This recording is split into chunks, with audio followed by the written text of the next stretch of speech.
Have you ever been so addicted to a video game that nothing else in the world mattered to you? You forget to eat your food, you forget to drink water, you ignore your family, and you completely lose control of your real life. For 11-year-old Ryan, a dark Roblox game called Doors was his absolute whole world. Until one scary afternoon at McDonald's showed him that real life can hold horrors far worse than anything on a computer screen. Ryan was not just a normal gamer. He was completely consumed by Roblox. From the very second his eyes opened in the morning until 3 a.m. late at night, his mind was trapped inside virtual corridors. He stayed locked in his small, dark bedroom all day and night. He stopped doing his school homework entirely. His teachers kept calling his house, but Ryan did not care. His school marks dropped from high grades to failing levels. His health was getting worse too. He barely drank any water. He constantly forgot to eat his meals, and his eyes were always bloodshot, red, and swollen from staring at the bright monitor. Whenever his mother or father walked to his bedroom door and gently said, "Ryan, please turn off the computer, come outside, and eat your dinner with us," Ryan did not listen. Instead, he would lose his mind completely. He would scream at his parents like a crazy person, slam his fists onto his wooden desk, and throw wild temper tantrums. He would kick his bedroom walls and throw his school books across the room. The real world was totally boring to him. The only single thing that could ever make Ryan leave his room willingly was his absolute favorite meal in the world, a McDonald's Happy Meal with extra fries. One dark afternoon, Ryan was sitting alone in his room, locked in an intense gaming session on Doors. He was trying to pass a very difficult floor level that he had failed 10 times before. His heart was beating fast as his character walked through dark virtual hallways. While waiting in a game lobby for the next round to start, another player joined his room. This player had a very rare, expensive item on his avatar. Ryan was curious, so he opened the in-game text box and sent a quick message. "Nice avatar. How did you get that cool item?" Ryan typed. "Thanks. It took me weeks of playing to unlock it," the player typed back. "Which server region are you on?" "I live near Oak Street," Ryan replied. "No way! Are you serious? I live off Oak Street too. I go to the elementary school right near the big park." The boy's name was Ethan, and he was 10 years old. Ryan could not believe it. Ethan lived just 4 blocks away from his house. They became instant best friends online. Every single day after school, they would join a voice call on their phones and play Doors together for hours without stopping. A few days later, Ryan was playing on the final floor of Doors. He was just a few points away from beating his personal high score. His hands were shaking on the keyboard, and he was holding his breath in deep focus. Suddenly, his bedroom door swung open. His 6-year-old little brother Toby came walking inside, holding a small plastic toy. Toby smiled, wanting to show his big brother his toy. He reached up toward the desk and accidentally bumped Ryan's arm, causing his mouse to slip off the pad. Ryan's character was caught by a monster and died instantly on the screen. Red-hot anger exploded inside Ryan's body. His face turned bright red with rage. He completely forgot that this was his innocent little brother. Ryan grabbed Toby hard by his shoulders and pushed him away with all his force. Little Toby crashed heavily onto the hard wooden floor, letting out a sharp, painful scream. Their mother rushed into the room seconds later, completely shocked and horrified to see her youngest child crying on the floor. "Ryan, what is wrong with you?" his mother screamed, quickly picking up the crying baby. His dad rushed into the room right behind her, his face dark with anger.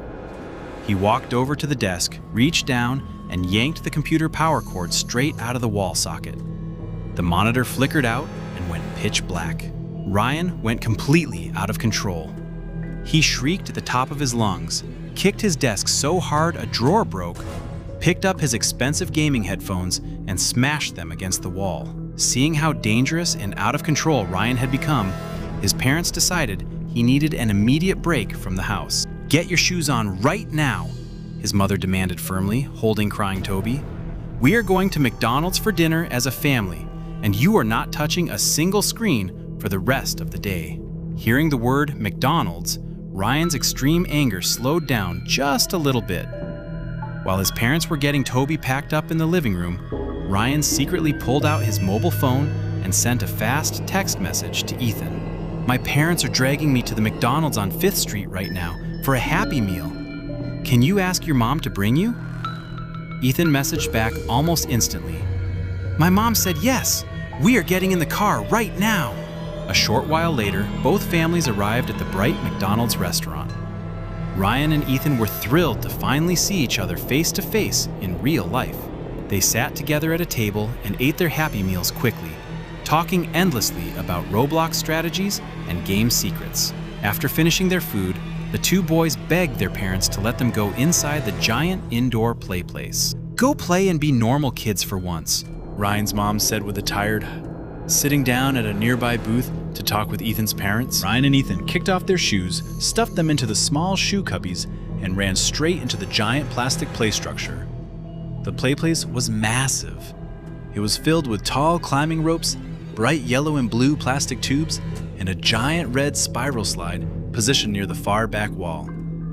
The two boys climbed up high into the highest plastic bubble windows.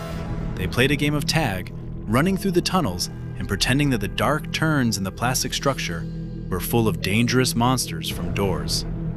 Eventually, they crawled deeper and deeper into the back section of the PlayPlace, a long, narrow, poorly lit blue tube that ran along the very back wall of the restaurant, completely isolated from the bright main lights and noise of the dining room. Suddenly, all the fun completely stopped. Scritch, scritch, scritch. Ryan froze in place, holding his breath. He heard a strange, heavy sound coming from right behind them inside the tube. It was slow, wet, heavy breathing, echoing inside the hollow plastic walls. Someone heavy was crawling into the narrow tube section right behind them. The plastic structure began to shake violently under a heavy weight. Ryan slowly turned his head around in the dim light, and his heart sank straight into his stomach. Crawling on all fours inside the narrow tube was a tall, grown man wearing a full, dirty Ronald McDonald clown costume. The synthetic red wig was filthy and matted with grease, and his face was painted in a grotesque, fixed, unnatural smile. His eyes were wide, bloodshot, and completely insane. "Ethan, run!" Ryan whispered, his voice trembling in absolute terror. Panicking, both boys scrambled forward on their hands and knees as fast as they could, their hearts pounding wildly against their ribs.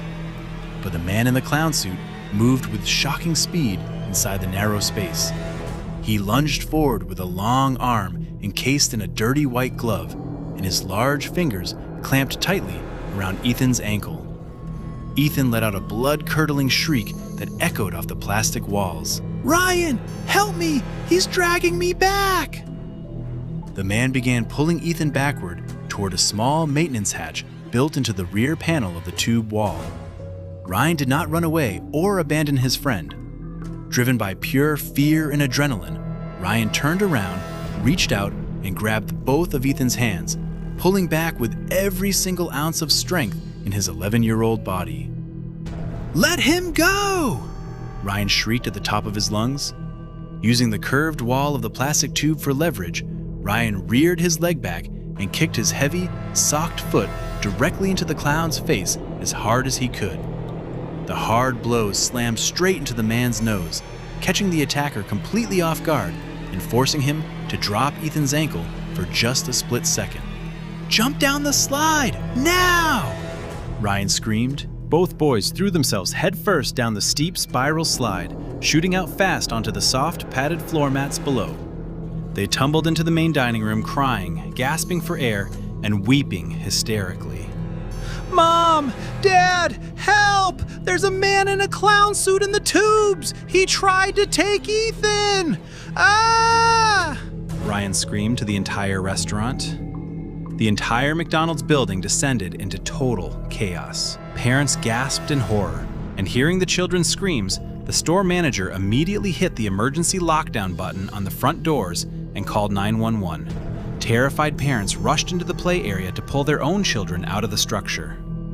Within 5 minutes, police sirens blared outside, and armed officers swarmed into the restaurant with heavy flashlights. They climbed up into the plastic tubes to search every single corner. When officers reached the back blue tube, they discovered that the small maintenance hatch had been unbolted from the outside. It led straight to a dark service corridor that connected to an alleyway behind the restaurant. The attacker had snuck inside through the alley and escaped through the exact same passage the moment Ryan kicked him in the face. The police launched a massive investigation across the city. Using traffic camera footage from a nearby streetlight, they spotted a suspicious, unmarked van speeding away from the alley minutes after the incident occurred.